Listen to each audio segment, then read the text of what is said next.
ఓం నమ శివాయ శ్రీమాత్రే నమ. మిత్రులకి శ్రేభిలాషులకి అలాగే నన్ను ఇంతగా ఆదరిస్తున్న యూట్యూబ్ ప్రేక్షకులందరికీ కూడా పేరు పేరు ధన్యవాదాలు. మిత్రులారా, మీ అందరికీ కూడా ఆ పరాదేవత ఎల్లవెల్లలా మీతో ఉండి మీ మనోవాంఛ నెరవేర్చాలని మనస్ఫూర్తిగా కోరుకుంటున్నాను. ఈరోజు మనం ఒక తేలికైన అద్భుతమైన మంత్రం తెలుసుకుందాం. చాలామంది మిత్రులు, గురువుగారు, మాకు అన్ని పనులు అన్ని కార్యాలు మాకు ఈజీగా అవ్వాలి, ఏదైనా తేలికైన మంత్రం చెప్పండి అని చాలామంది అడగడం జరిగింది. ఈరోజు గురూపదేశం లేకుండా ఒక చిన్న మంత్రం మన అందరం చేసుకోగలిగే మంత్రాన్ని తెలియచేస్తాను.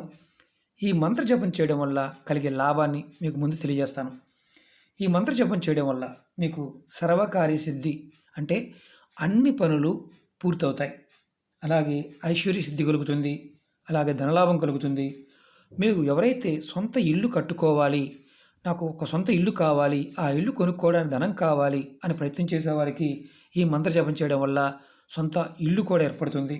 అలాగే నేను ఒక వాహనం కొనుక్కోవాలి అంటే నాకు 4 వీలర్ కావాలి, 2 వీలర్ కావాలి, ఇలా ఏదేదో వాహనం కావాలనుకుంటారో వారు వాహనాన్ని కొనుగోలు చేయగలుగుతారు.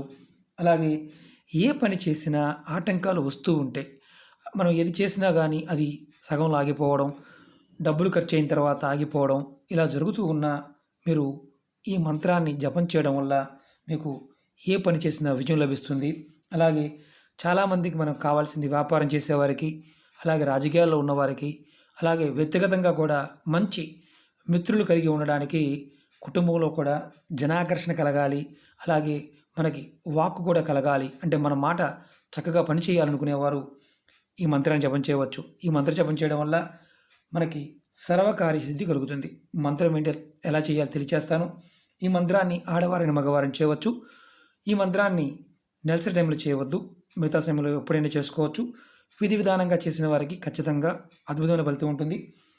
అలాగే మీకు ఎవరైతే ఈ వీడియో చూస్తున్నారో మిత్రులు, వారందరికీ నా వినపం ఏంటంటే, ఏదైనా సరే ఈ మంత్రాన్ని ఒక శుభముహూర్తం రోజున మొదలుపెట్టి చేస్తే అద్భుతంగా ఉంటుంది. ఆ మంత్రం ఏంటి చెప్తాను. ఓం హ్రీం నమః. ఓం హ్రీం నమః. ఈ మంత్రాన్ని మీరు బాగా గుర్తుంచుకోండి.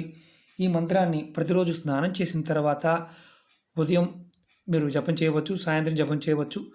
అన్నిటికంటే ముందు ఏంటంటే, ఈ మంత్రాన్ని ఎప్పుడైనా సరే మీరు ముందుగా ఒక శుభముహూర్తంలో, అంటే ఏదైనా సూర్యగ్రహణం సమయంలో కానీ, లేదంటే పౌర్ణమి రోజు కానీ, ఏదైనా ఒక శుభముహూర్తం మంచి రోజున మీరు 10,008 సార్లు, అంటే 10,008 సార్లు కనుక చేసినట్లయితే త్వరగా మంత్రం సిద్ధిస్తుంది. అలా మాకు వీలు కాదనుకునేవారు 1008 సార్లన్నా చేయండి. ఇలా మీరు 1008 సార్లు ప్రతిరోజు చేస్తూ ఉంటే త్వరగా మీకు మంత్రసిద్ధి కలుగుతుంది. అంతకి మాకు వీలు కాదనుకుంటే ప్రతిరోజు కూడా 108 సార్లన్నా ప్రయత్నించేయండి.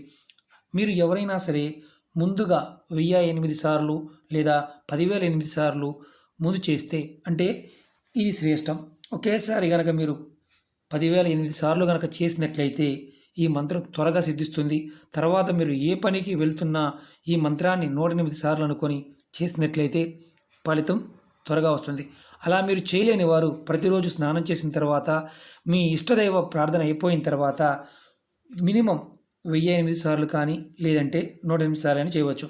దీన్ని జపమాలతో చేయవచ్చు, అలాగే లేదంటే మనసులో కూడా మననం చేయవచ్చు. ఈ మంత్రానికి గురూపదేశంతో పని లేదు, చాలా శక్తివంతమైన మంత్రం. ఈ మంత్రాన్ని మీరు ఆడవారిని మగవారిని చేయండి, ఖచ్చితంగా మీ మనోవాంఛ నెరవేరుతాయి. ఇల్లు, ధనలాభము, అలాగే ఐశ్వర్య సిద్ధి, మనసులో ఉన్న కోరికలన్నీ కూడా నెరవేరడానికి రామబాణంలా పనిచేసే మంత్రం. ఎందుకంటే మన పెద్దలు ఇలాంటివి అందరూ చేసుకోగలిగేవి చాలా చెప్పారు.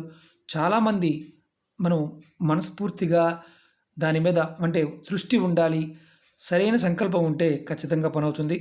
ఈ మంత్రాన్ని మీరు ఒకేసారి చేయలేమనుకుంటే రోజు చేస్తూ ఉండండి, ఖచ్చితంగా మీ మనోవాంఛలు నెరవేరుతాయి. తేలికైన మంత్రం, ఎవరైనా చేసుకోవచ్చు. ఓం హ్రీం నమః. ఈ మంత్రాన్ని అందరూ చేయండి, ఖచ్చితంగా పరాదేవత మనందరికీ కూడా మనోవాంఛలు నెరవేరుస్తుంది. ఓకే మిత్రులారా, మీకు ఈ వీడియో నచ్చినట్టు లైక్ చేయండి, నా ఛానల్ సబ్స్క్రైబ్ చేసుకోండి, పక్కనే ఉన్న గంట సింబల్ని యాక్టివేట్ చేసుకోండి, 10 మంది మిత్రులకి షేర్ చేయండి. ఓం నమః శివాయ. శ్రీమాత్రే నమః.